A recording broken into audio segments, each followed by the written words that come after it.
جمعہ خطبہ اردو میں ضرور سنیں۔ السلام علیکم ورحمۃ اللہ وبرکاتہ۔ ان الحمد للہ والصلاۃ والسلام علی رسول اللہ محمد بن عبد اللہ ومن تبعهم ومن والاهم اما بعد۔ سب سے پہلے تمام قسم کے حمد و ثنا اللہ رب العالمین ہی کے لیے ہے، جو سارے جہان کا خالق و مالک اور پالنہار ہے۔ بے شک اللہ تعالیٰ جسے ہدایت دے اسے کوئی گمراہ کرنے والا نہیں، اور جسے گمراہ کر دے اسے کوئی ہدایت دینے والا نہیں۔ ہم اس بات کی گواہی دیتے ہیں کہ بے شک اللہ رب العالمین ہی حقیقی معبود ہے، جو اکیلا ہے، اس کا کوئی ساجی اور شریک نہیں، اور اس بات کی گواہی دیتے ہیں کہ بے شک محمد صلی اللہ علیہ وسلم اللہ کے بندے اور اس کے آخری رسول ہیں۔ اس ذات گرامی پر انگنت درود اور سلام نازل ہو۔ اللہم صلی علی محمد وآلہ وآلہ وسلم۔ حمد و صلات کے بعد شیخ صاحب نے سب سے پہلے اپنے آپ کو اور ہم تمام لوگوں کو اللہ رب العالمین سے حقیقی معنوں میں تقوی اور پرہیزگاری اختیار کرنے کے تعلق سے نصیحت کی، اور خصوصی طور پر تقوی اور پرہیزگاری کے متعلق بتایا کہ ہم جب تنہائی میں ہوں تب بھی اللہ تعالیٰ سے ڈرتے رہیں، اور جب لوگوں کے سامنے ہوں، محفل میں ہوں، تب بھی تقوی اور پرہیزگاری ہمارے دلوں کے اندر ہونی چاہیے۔ اللہ رب العالمین فرماتا ہے یا ایھا الذین آمنوا ان تتقوا اللہ یجعل لکم فرقانا وَيُكَفِّرْ عَنْكُمْ سَيِّئَاتِكُمْ وَيَغْفِرْ لَكُمْ، کہ ایمان والو اگر تم اللہ رب العالمین سے ڈرتے رہو گے تو اللہ تعالیٰ تمہارے لیے حق اور باطل کے درمیان تمیز کرنے کی صلاحیت پیدا کر دے گا، اور تمہارے خطاؤں کو درگزر فرما دے گا، اور تمہاری مغفرت فرما دے گا۔ تو یقیناً تقوی اور پرہیزگاری سے بہت سارے فوائد ہیں۔ آج کا خطبہ شیخ صاحب نے بہت اہم خطبہ دیا ہے، اور وہ خطبے کا عنوان ہے کہ انسان کو کسی بھی کام کے وقت طاقت والا اور قوت والا ہونا چاہیے، اور ساتھ ہی ساتھ امانت دار ہونا چاہیے۔ یعنی یہ دونوں صفتیں جو ہے ہر اس کام کرنے والے کے اندر ہونی چاہیے کہ آدمی طاقتور ہو، قوت والا ہو، اور ساتھ ہی ساتھ امانت دار ہو، یعنی خیانت کرنے والا نہ ہو۔ اس لیے کہ اللہ تعالیٰ نے جہاں بہت ساری چیزیں بندے کے اوپر نازل کی ہیں، اتاری ہیں، اور جہاں بہت ساری چیزوں کے تعلق سے نصیحت کی ہے کہ ہر ایک آدمی اس کا اہتمام کرے، اس میں سے یہ ہے کہ آدمی امانت دار ہو، اور امانت کے متعلق جو آدمی لوگ ہیں، یعنی جو ایک دوسرے کے ہاں کام کرتے ہیں، گویا کہ وہ بھی اس کے ہاں ایک امانت کے طور پر ہیں، تو ان کا بھی خیال کرے، اور جو کام کر رہے ہیں وہ لوگ بھی صحیح طور پر کام کریں۔ اس لیے کہ ہر ایک کو ایک دوسرے کا خیال کرنا اور امانت داری کرنا اور اس کا اہتمام کرنا سخت ضروری ہے، کیونکہ اللہ تعالیٰ فرماتا ہے ان اللہ یأمرکم ان تؤدوا الامانات الی اہلھا، کہ بے شک اللہ تمہیں یہ حکم دیتا ہے کہ امانتوں کو جو اس کے مستحق ہیں ان تک پہنچاؤ۔ تو امانت پہنچانا، امانت داری کرنا، رکھنا، امانت کے تعلق سے ایک دوسرے سے امانت داری کرنا یہ بہت سخت ضروری ہے۔ اسی لیے میرے بھائیوں، امانت کی اہمیت اس قدر زیادہ ہو جاتی ہے کہ اللہ تعالیٰ نے جب یہ امانت کا بوجھ آسمانوں، زمینوں اور پہاڑوں پر لادا تو انہیں نے اسے لادنے سے، اٹھانے سے انکار کر دیا، کیونکہ امانت بہت بڑی ذمہ داری ہے، لیکن انسان نے اسے اٹھا لیا اور پھر امانت میں خیانت کرنے لگا۔ اللہ تعالیٰ نے قرآن میں فرمایا اِنَّا عَرَضْنَا الْأَمَانَةَ عَلَى السَّمَاوَاتِ وَالْأَرْضِ وَالْجِبَالِ فَأَبَيْنَ أَن يَحْمِلْنَهَا وَأَشْفَقْنَ مِنْهَا وَحَمَلَهَا الْإِنسَانُ، کہ بے شک ہم نے اس امانت کو آسمانوں اور زمین اور پہاڑوں پر اتارا، پیش کیا کہ یہ لوگ اسے لادیں، اس کا بوجھ اٹھائیں، تو ان سب نے انکار کر دیا۔ وَأَشْفَقْنَ مِنْهَا، اللہ فرماتا ہے کہ یہ سب ڈر گئے، کیونکہ امانت بہت بڑی ذمہ داری ہے۔ وَحَمَلَهَا الْإِنسَانُ، اور انسان نے اسے اٹھا لیا۔ تو انسان نے جب اسے اٹھا لیا تو ظاہر سی بات ہے اس کی پاسداری کرنی چاہیے، اس کا خیال کرنا چاہیے، لیکن بہت سارے ایسے لوگ ہیں کہ امانت داری کا خیال نہیں کرتے۔ اس لیے شیخ صاحب نے قیمتی نصیحتیں آج کے خطبے میں کی ہیں کہ ہمیں چاہیے جب ہم کام کریں، نوکری جہاں کرتے ہیں وہاں پر امانت داری کا ثبوت دیں، خیال کریں، اس لیے کہ جو ذمہ داری دی گئی ہے اس میں ہر آدمی کو امین ہونا چاہیے، صادق ہونا چاہیے، نہ ہو کہ وہ خائن ہو، خیانت کرے۔ بلکہ قیامت کی یہ علامتوں میں سے ایک علامت بھی ہے کہ جب امانت داری کو لوگ یوں ہی ضائع کر دیں، چھوڑ دیں۔ حدیث میں اللہ کے رسول صلی اللہ علیہ وسلم نے فرمایا، جیسا کہ عبداللہ بن مسعود رضی اللہ تعالیٰ عنہ فرماتے ہیں کہ نبی صلی اللہ علیہ وسلم نے یہ فرمایا کہ جب امانتیں ضائع ہو جائیں تو تم قیامت کا انتظار کرو۔ اور اسی لیے خود عبداللہ بن مسعود رضی اللہ تعالیٰ عنہ کہتے تھے کہ سب سے پہلی چیز جو میں دیکھ رہا ہوں وہ تم سے امانت داری اٹھتی جا رہی ہے. تو معلوم یہ ہوا کہ اس میں انسان جو ہے کے اندر بہت بڑی کمی ہے کہ وہ امانت داری کا پاس و لحاظ نہیں کرتا ہے. ساتھ ہی ساتھ اس خطبے میں چونکہ قوی یعنی طاقتور ہو، امین ہو، یہ دو ایسی صفتیں بتائی گئی ہیں کہ ہمیں چاہیے کہ ان کا خیال ضروری ہے. یعنی جس کے پاس طاقت اور قوت ہے اس کام کے کرنے کا وہ ہونا چاہیے، ساتھ ہی ساتھ اپنے کام میں امانت دار بھی ہونا چاہیے. اللہ تعالیٰ نے قرآن میں فرمایا ان خیر من استاجرت القوی الامین، کہ بے شک سب سے بہتر مزدور وہ ہے یعنی جو اپنے کام کو محنت سے کرے، جو قوی ہو اور امین ہو یعنی طاقت والا ہو اور امانت دار ہو. اسی لیے یوسف علیہ السلام نے اللہ تعالیٰ سے،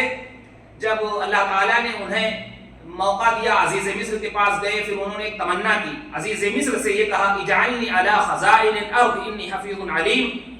کہ مجھے اس زمین کا نائب بنا دو. چونکہ سوکھا اور قحط سالی ہوئی تھی تو یہ اس پر امین تھے، اس لیے انہوں نے کہا کہ مجھے اگر زمین کا نائب بنا دو تو میں اپنی ذمہ داری صحیح سے ادا کروں گا، اس لیے کہ میں جانتا بھی ہوں اور امانت دار بھی ہوں. تو کسی بھی کام کرنے کے لیے امانت داری بہت سخت ضروری ہے. اس لیے علامہ سعدی رحمۃ اللہ علیہ فرماتے ہیں کہ ان آیتوں کو اگر ہم غور سے پڑھیں تو اس میں پتہ چلتا ہے کہ قوت اور امانت یہ بہت ہی زیادہ ضروری ہے، کیونکہ اسی کے ذریعے سے انسان کے اندر فقہ، قوت، ہمت، طاقت، یہ تمام کی تمام چیزیں پیدا ہوتی ہیں. لہٰذا ہمیں چاہیے کہ ان دونوں صفتوں کو اپنے اندر متصف کریں، یعنی اپنے اندر ان صفات کو پیدا کریں. بہرحال ساتھ ہی ساتھ ہمیں چاہیے کہ حلال مال تلاش کریں، حرام کے قریب نہ جائیں. اس لیے کہ انسان جب حرام مال کمانے کی کوشش کرتا ہے تو معصیت اور گناہ میں پڑ جاتا ہے. اس لیے اگر ہم اللہ پر بھروسہ کر کے حلال مال تلاش کریں گے تو انشاءاللہ اللہ تعالی ہمارے لیے راستے بھی پیدا کرے گا. اللہ فرماتا ہے وَمَن يَتَّقِ اللَّهَ يَجْعَل لَّهُ مَخْرَجًا وَيَرْزُقْهُ مِنْ حَيْثُ لَا يَحْتَسِبُ، جو اللہ سے ڈرتے ہیں اللہ اس کے لیے راستے نکال دیتا ہے اور ایسے طریقے سے روزی دیتا ہے کہ وہ گمان بھی نہیں کر سکتا. تو اگر ہم اللہ پر بھروسہ کریں گے تو اللہ تعالیٰ روزی کا ذمہ دار ہے، ایسی جگہ سے روزی دے گا کہ سوچ بھی نہیں سکتے ہیں. برخلاف اس کے جو حرام طریقے سے مال کماتے ہیں وہ لوگ گنہگار بھی ہوتے ہیں اور ان کے لیے جہنم کا عذاب بھی ہے اور جہنم میں وہ لوگ داخل ہوں گے. جیسا کہ مشہور حدیث ہے کہ اللہ کے رسول صلی اللہ علیہ وسلم نے فرمایا ان رجالا یتخوضون فی مال اللہ بغیر حق فلہم النار یوم القیامہ، یہ بہت سارے لوگ ایسے ہیں جو ناحق طور پر اللہ کے مال کو کھا لیتے ہیں، تو ایسے لوگوں کے لیے قیامت کے دن جہنم ہے. بہت سارے لوگ جیسے ذمہ دار بنائے گئے لوگوں کی امانتوں کے، وقف کے، دوسرے جائیدادوں کے، یتیموں کے مال وغیرہ کے، پھر وہ مال کو کھا جاتے ہیں اور یہ نہیں سوچتے کہ اللہ تعالیٰ نے اسے یہ ذمہ داری دی ہے تو اس کو لوگوں تک پہنچایا جائے. لیکن وہ ناحق یوں ہی کھاتے چلے جاتے ہیں، وہ سمجھتے ہیں کہ ان کا مال ہے. تو یہ امانت میں خیانت ہے اور قیامت کے دن میرے بھائیوں اللہ رب العالمین اسے جہنم کے عذاب میں ڈال دے گا، یعنی آگ کے عذاب میں ڈال دے گا اور اس سے بچ نہیں سکتے ہیں. اسی لیے جو ہم مال کمائیں کھائیں اس کے تعلق سے جانے کہ یہ صحیح ہے یا غلط ہے، حلال ہے یا حرام ہے، بلکہ قیامت کے دن جو بہت سارے 5 سوالات ہوں گے اس میں سے ایک سوال یہ بھی ہے عن مالی من این اکتسبہ وفیما انفقہ، کہ وہ مال اس نے کہاں سے کمایا اور پھر اسے کہاں خرچ کیا. ایک تو یہ ہے کہ ہم کماتے ہیں تو کمانا بھی حلال جگہ سے اور خرچ بھی کرنا ہے حلال جگہ پر. یہ نہیں کہ جہاں مرضی ہم چاہے جہاں اس طرح سے خرچ کریں، شرک کے اڈوں پر خرچ کریں، لوگوں کے لڑانے میں خرچ کریں، نہیں، اس پیسے کو بھی حلال جگہ پر اللہ نے جہاں ہمیں حکم دیا وہیں جگہوں پر خرچ کریں اور حرام جگہوں پر ہرگز نہ خرچ کریں. ساتھ ہی ساتھ حلال مال کمائیں. مشہور حدیث شیخ صاحب نے پیش کی، بخاری شریف کی مشہور حدیث ہے کہ اللہ کے رسول صلی اللہ علیہ وسلم نے فرمایا لا یأتین علی الناس زمان لا یبالی المرء بما اخذ المال ام من حلال ام من حرام، کہ لوگوں پر ایک ایسا دور آئے گا کہ وہ اس بات کی پرواہ ہی نہیں کریں گے، بس مال ہی جمع کرنا ان کا ہدف ہو جائے گا، پیسہ ہی جمع کریں گے، اکٹھا کریں گے، یہ اس کی پرواہ ان کو نہیں ہوگی کہ آیا یہ مال حلال ہے یا حرام ہے، بس پیسہ ہی ہونا چاہیے. میرے بھائیوں یہ قیامت کی علامتوں میں سے ایک علامت ہے اور موجودہ وقت میں آپ کہہ سکتے ہیں بس پیسے ہی کی ہر ایک کو فکر ہے، نہ حلال کی تمیز ہے نہ حرام کی تمیز ہے، بس پیسہ ہی جمع کرنا. ایسا لگتا ہے زندگی کا ایک یہی مقصد ہو گیا ہے، جبکہ یہ دنیا فانی ہے اور آئے دن دیکھتے ہیں کہ بہت سارے لوگ اس طرح سے دنیا سے چلے جاتے ہیں اور خالی ہاتھ جاتے ہیں. لہٰذا ہمیں چاہیے کہ حلال مال کمائیں اور اچھے سے کمائیں اور امانت داری کے ساتھ اپنائیں، کیونکہ امانت داری بہت ضروری ہے. اگر آپ کے ساتھ کوئی خیانت کر بھی دے تب بھی اس کے ساتھ خیانت نہیں کرنا ہے. مشہور حدیث اللہ کے رسول صلی اللہ علیہ وسلم نے فرمایا ادِ الامانۃ الی من ائتمنک ولا تخن من خانک، کہ تم امانت کو ادا کرو جس کے پاس تمہاری امانت دی گئی ہے، جو تمہیں امانت داری کے ساتھ تمہیں کوئی چیز دیتا ہے، اور اس کے ساتھ بھی خیانت نہ کرو جو تمہارے ساتھ خیانت کرتے، یعنی جو امانت دار ہے اس کے ساتھ تو امانت داری کرو، جو خیانت کر رہا ہے اس کے ساتھ بھی امانت داری کرو۔ ایسا نہیں ہے کہ اس نے خیانت کیا تو آپ بھی خیانت کرو، نا، وہ اپنا گناہ پائے گا، آپ امانت داری کا ثبوت دیں۔ تو سب کے سب یہ ذمہ دار ہیں، اور ہمیں چاہیے کہ ہم کوئی بھی کام کریں تو متقن ہو کر، اچھے سے جان کر کے صحیح طریقے سے کریں۔ شیخ صاحب نے اس کی خصوصی طور پر نصیحت کی۔ میرے بھائیوں، ایک مشہور حدیث شیخ صاحب نے پیش کی کہ ان اللہ طیب لا یقبل الا طیبا،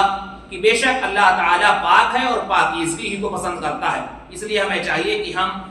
پاک مال خرچ کریں، حلال مال کمائیں، حلال مال خرچ کریں، اور اگر ہم نے غلطی کے طور پر کوئی چیز لے لی ہے تو اس کا گناہ اس حدیث سے پتہ چلتا ہے۔ شیخ صاحب نے ذکر کیا ہے کہ ایک صحابی کا انتقال ہو گیا تو لوگوں نے کہا کہ وہ تو جنتی ہیں، کیونکہ وہ جنگ میں بھی لڑے تھے، نبی کریم صلی اللہ علیہ وسلم کے ساتھ تھے۔ تو نبی صلی اللہ علیہ وسلم کو جب خبر ملی تو آپ نے فرمایا کہ انہوں نے ایک کپڑا جو مال غنیمت کے تقسیم ہونے کے پہلے معمولی کپڑا تھا جو رکھ لیا تھا، اس کے ناطے انہیں عذاب دیا جا رہا ہے۔ محدثین نے، علماء کرام نے اس کی تشریح کی ہے کہ وہ کپڑا بذات خود آگ بوگ بن گیا عذاب کی شکل میں، یا اس کی وجہ سے انہیں عذاب دیا جا رہا ہے۔ آج بہت سارے لوگ ہیں جو بہت سارے مال ہوتے ہیں، خاموشی سے اسے رکھ لیتے ہیں، جبکہ اس میں سب کا حق ہے، تو سب برابر برابر تقسیم کر کے لیں۔ خاموشی سے اگر کوئی چیز لے لیتے ہیں تو وہ چوری ہے، اور اس کا میرے بھائیوں گناہ ہے، لہٰذا ہمیں اس سے بچنا چاہیے۔ اور شیخ صاحب نے خصوصی طور پر اس طرح سے نصیحت کی، ہمیں چاہیے کہ ہم حلال مال کمائیں، حرام مال سے بچتے رہیں۔ اور علامہ ابن مبارک رحمۃ اللہ علیہ نے یہ ذکر کیا ہے کہ اگر شبہے کا مال ہے تو جس کا اسے لوٹا دو، یہ زیادہ بہتر ہے۔ اس کے مقابل تم 1,00,000 درہم خرچ کرو۔ اب سوچئے آپ، بہت سارے لوگ شبہ کیا مکمل جو ہے حرام چیزیں ہوتی ہیں اسے صدقہ کرتے ہیں، خیرات کرتے ہیں، اور سوچتے ہیں بہت ثواب ملے گا۔ تو حلال مال خرچ کرو، گرچہ تھوڑا ہی ہو۔ تو یہ سخت نصیحتیں شیخ صاحب نے کی ہیں، اور اللہ کے رسول صلی اللہ علیہ وسلم نے ایک جگہ فرمایا نعم المال الصالح للرجل الصالح، کہ بہترین مال جو اچھا ہے، پاکیزہ ہے، وہ بہت بہتر ہے اس شخص کے لیے جو نیک ہے، اچھا ہے۔ لہٰذا ہمیں چاہیے کہ ہم کوئی بھی کام کریں امانت داری کے ساتھ کریں، ساتھ ہی ساتھ طاقت اور قوت کے ساتھ کریں، اپنے کام کو اچھے سے کریں، خیانت نہ کریں، اور حرام مال سے بچتے رہیں۔ یہ قیمتی نصیحتیں شیخ صاحب نے آج کے خطبے میں کی۔ اللہ تعالیٰ سے دعا کرتے ہیں الہ العالمین ہمیں صحیح سمجھ عطا فرمائے، امانت داری اور ہر جگہ پر سچائی پر قائم و دائم رکھے، جب تک زندہ رکھے حالت اسلام پر زندہ رکھے، ہمارا خاتمہ حالت اسلام پر ہو۔ آمین رب العالمین، وآخر دعوانا ان الحمد للہ رب العالمین۔